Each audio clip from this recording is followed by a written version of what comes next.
Hello and developer, আসসালামু আলাইকুম, শুভেচ্ছা হচ্ছে আমি নীরব। সো আজকে আমি আপনাদেরকে দেখাবো আমরা প্রফেশনালি কীভাবে ব্যাক বাটনে অর্থাৎ অ্যালার্ট ডায়লগটা ইউজ করব। গত লেকচার ভিডিওতে আমি আপনাদেরকে দেখিয়েছি কীভাবে আমরা সিম্পল অ্যালার্ট ডায়লগ তৈরি করতে পারি। সো এটা আমি আপনাদেরকে একটা পরিপূর্ণ অ্যাপস তৈরি করে দেখিয়েছিলাম ফ্লোয়ার নিয়ে। সো আমি 4 থেকে 5টা পার্টে এই টোটাল প্রজেক্টটা কমপ্লিট করছিলাম। আপনার জন্য সেই ভিডিওটা যদি মিস করে যান তো আমার প্লেলিস্ট চেক করে দেখে নিতে পারেন। সো আজকে আমি এই অ্যাপে হচ্ছে যে অ্যালার্ট ডায়লগ কী করে ইউজ করতে হয় সেই জিনিসটা করে দেখাবো। সো আপনারা যারা গত লেকচার ভিডিওটি দেখেছেন তারা তো অবশ্যই অলরেডি বুঝে গেছেন যে অ্যালার্ট ডায়লগ কীভাবে তৈরি করা হয়। সো আমি আজকে শুধুমাত্র অন ব্যাক প্রেস অর্থাৎ যখন ইউজার যখন অ্যাপটা কেটে দিতে যাবে তখন সে একটা অ্যালার্ট ডায়লগ সেখানে একটা অ্যালার্ট ডায়লগ শো করবে, এটা আমি আপনাদেরকে করে দেখাবো। সো চলুন, আমি আমার আগের প্রজেক্ট থেকে মানে যেগুলো আমি আপনাদেরকে গত লেকচার ভিডিওতে ম্যানুয়ালি করে দেখিয়েছিলাম সেখান থেকে আমি কোডটুকু কপি করে নিয়ে আসছি। আশা করি আপনারা এটুকু বুঝতে পারবেন। সো আমি এখানে পেস্ট করে দিচ্ছি।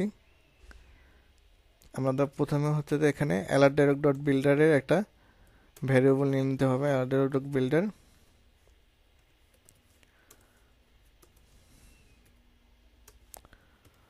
ওকে ফাইন, দে আমরা অ্যালার্ট ডায়লগ ডট বিল্ডারের একটা ভ্যারিয়েবল নিয়ে নিলাম।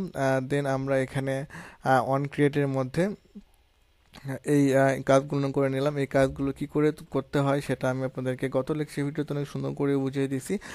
আশা করি আপনারা সেখান থেকে এইটুকু দেখে নেবেন। সো অন ব্যাক পেজে যখন ইউজার যখন ক্লিক করবো তো সেটাকে মেনটেন করার জন্য, সেটাকে নিয়ন্ত্রণ করার জন্য অ্যান্ড্রয়েড স্টুডিওর বিল্ডিং একটা মেথড আছে। সেই মেথডটার নাম হচ্ছে যে অন ব্যাক পেজ। আমি এখানে যাচ্ছি, টাইপ করতেছি অন ব্যাক পেজ করার সাথে সাথে দেখতে পাচ্ছেন যে এখানে অন ব্যাক পেজ মেথডটা চলে এসেছে। সো আমরা এটাকে ইমপ্লিমেন্ট করে নিচ্ছি। এখন আমার যে এই যে অ্যালার্ট ডায়লগের যে কোডটুকু, এই কোডটুকু শুধু আমি এখান থেকে কাট করে নিয়ে আমি এই অন ব্যাক পেজের মধ্যে বসিয়ে দেব। ওকে ফাইন, আমাদের অন ব্যাক পেজের জন্য অ্যালার্ট ডায়লগ শো করার জন্য যতটুকু কোড ইমপ্লিমেন্ট করা দরকার ততটুকু কোড ইমপ্লিমেন্ট করা কমপ্লিট। সো আমরা এটাকে রান দিচ্ছি।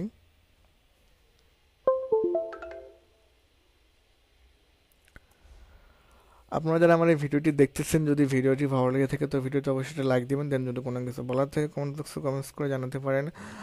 আর আমার চ্যানেলটি যদি নতুন হয়ে থাকেন তো অবশ্যই আমার চ্যানেলটি সাবস্ক্রাইব করতে একদমই ভুলবেন না, কারণ আপনার একটি সাবস্ক্রাইব আমার জন্য অনেক অনুপ্রেরণাদায়ক। সো আমাদের অ্যাপ্লিকেশনটা ইনস্টল হচ্ছে। আমাদের অ্যাপ্লিকেশনটি ইনস্টল কমপ্লিট হয়ে গেছে, আমরা এটাকে ওপেন করি। ওপেন করার পর এখন আমরা হচ্ছে যে এটার যে ব্যাক প্রেস বাটন আছে অর্থাৎ অন ব্যাক প্রেস মেথডের মধ্যে আমাদের অ্যালার্ট ডায়লগ কোডটুকু ইমপ্লিমেন্ট করে দিচ্ছি। এখন যখন আমি অন ব্যাক প্রেসে যখন ক্লিক করব তখন আমার এখানে অ্যালার্ট ডায়লগটা অলরেডি শো করে দিছে। এখন আমি ইউজারের কাছ থেকে পারমিশন নিচ্ছি যে সে কি অ্যাপটা কি কেটে দিতে চাচ্ছে অর্থাৎ অ্যাপ থেকে কি বের হতে চাচ্ছে না এটাকে ক্যান্সেল করে দেবে। এখন যদি এখানে ইউজার যদি নোতে যদি ক্লিক করে তো অ্যাপটা অর্থাৎ অ্যালার্টটা ঢিসমিস হয়ে যাবে। দেন এখানে যদি এখানে ইয়েস করে তো অ্যাপটা কেটে যাবে। সো এই ছিল আজকের ভিডিওটি। সো সবাই ভালো থাকবেন, আর ভিডিওটি যদি ভালো লেগে থাকে ভিডিওটি লাইক দিবেন। দেন সবাই ভালো থাকবেন। নেক্সট ভিডিওটিতে নতুন কোনো বিষয় নিয়ে দেখা হবে। সো বাই বাই, টাটা, আল্লাহ হাফেজ।